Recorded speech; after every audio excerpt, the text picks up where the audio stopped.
Päivää päätä. Tässä nyt on tämä Rukko-Pekka sitten. Vaan varovasti sauhuu tuleva. Tässä nyt on hiilivaunu. Tässä nyt on hiilivaunu 1009.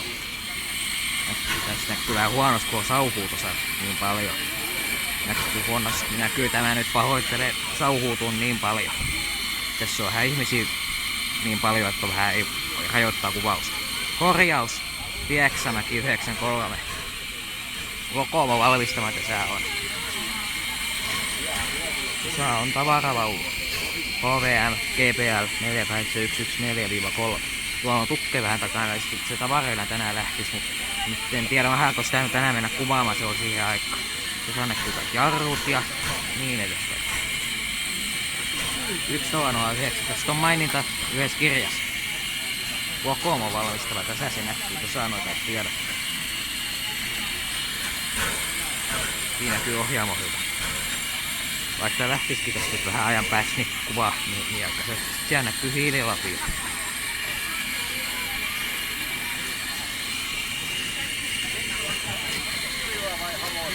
Näkyy kuljettaja ulos.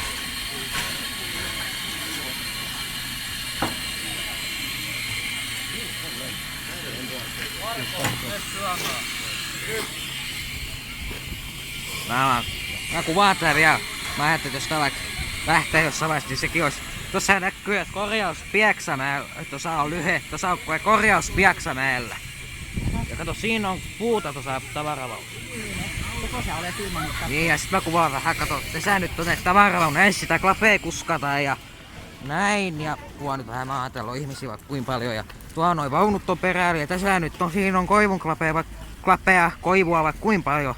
Kun tässä näkyy klapea. Tänään se tavarajuna lähtis, mutta kun en tiedä, mä nyt pysty sitä kuvaamaan kuitenkaan, kun pahoittelen jos jo.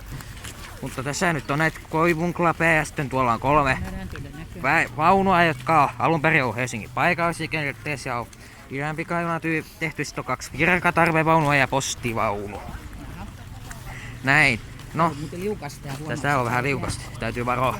No niin, tässä on tämän päivän junavideot. No niin, kiitoksia kun katsoitte. Muistakaa tykätä, tilata ja kommentoida. Muistakaa myös kanavamme Papukatti XJ. Kiitoksia näkemiin, kiitoksia kun katsoitte. Hei hei, näkemiin.